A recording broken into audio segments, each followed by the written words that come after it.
Hello everyone, my name is Emily Bogue. I'm currently studying music education and French here at Central, and I look forward to graduating in June. I'm very excited to share with you today my adapted English translation of Méhul's one-act comic opera, Le Jeune Sage et le Vieux Fou. Here's a bit of a roadmap of what we'll be discussing today. This is essentially the conception of the project, essential information on the opera, and the process for translating and updating a piece that has fallen out of popular performance repertoire. No good opera plot can be sensible, for people do not sing when they are feeling sensible. I've thrown this quote on the board not only because it applies to the opera at hand, but because the plot of this project lacked some sensibility. I originally set out to only translate a short work that might be useful for student performers, but a growing sense of investment and additional opportunities led to a more organic development of ideas, which is where the creative license of adaptation and the need for historical research to contextualize those choices came in. In this, the adapted translation of Le Jeune Sage et le Vieux Fou reflects both a research and a creative project.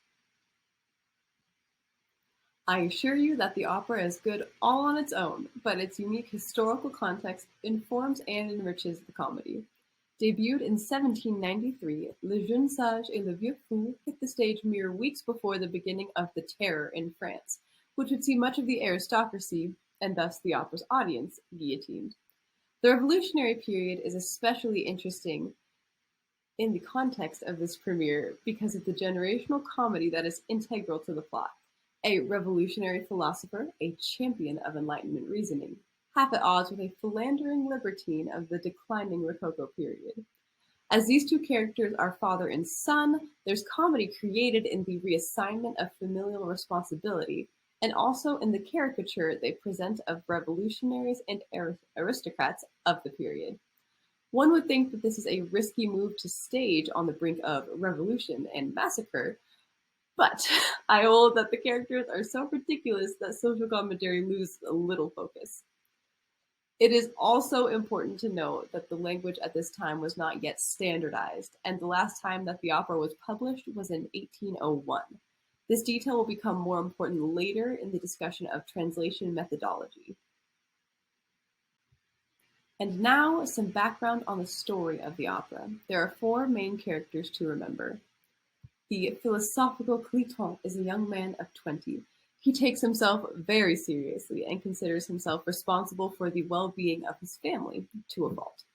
The role of Cliton is listed as soprano in some sources, but is easily transposable down the octave for tenors. Méhul is Cliton's father, a libertine through and through. He is content to dance through life until his son convinces him to settle down. The role of Méhul is to be sung by a baritone. Elise is an older woman who is not to be underestimated or trifled with. This role is listed for sopranos, although it is mezzo-friendly.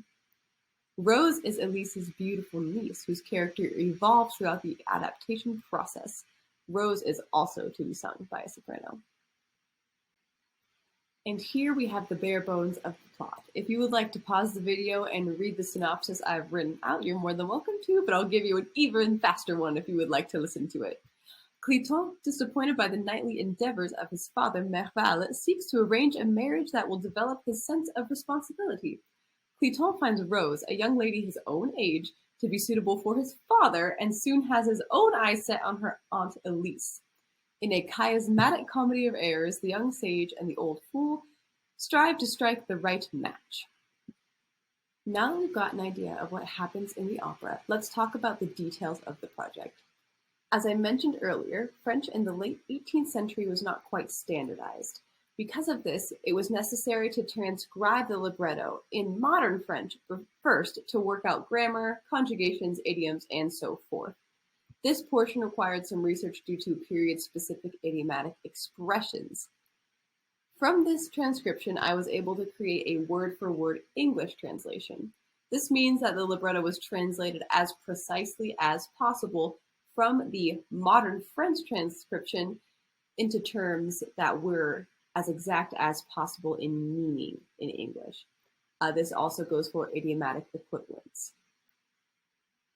Adjusting the language for a modern audience had to strike a balance between reflecting the period and being intelligible and acceptable to a 21st century audience.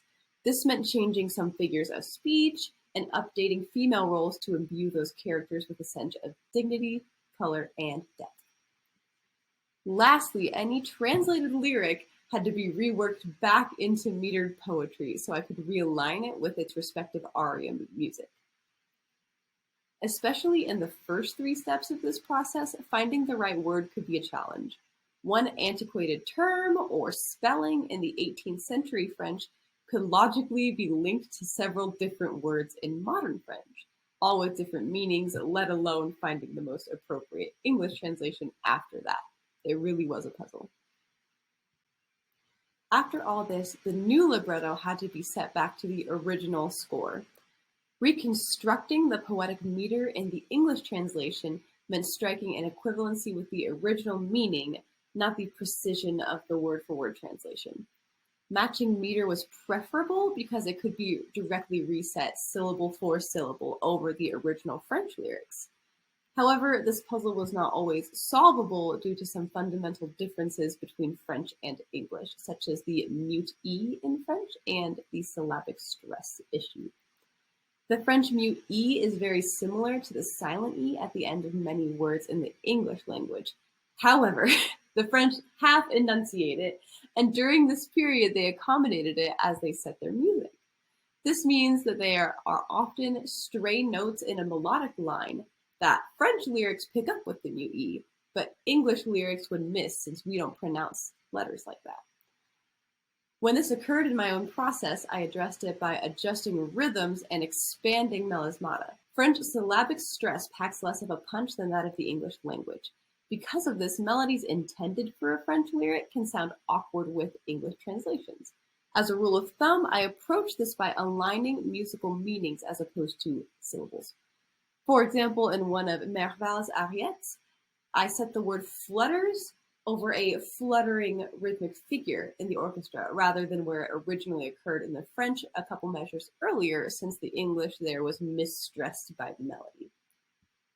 After the precise translation came the adaptive choices within the translation process.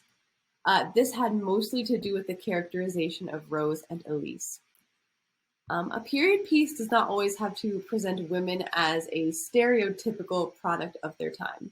As I dug into the translation process, I really began to take issue with Rose and Elise's characterization throughout. This is before I decided to adapt.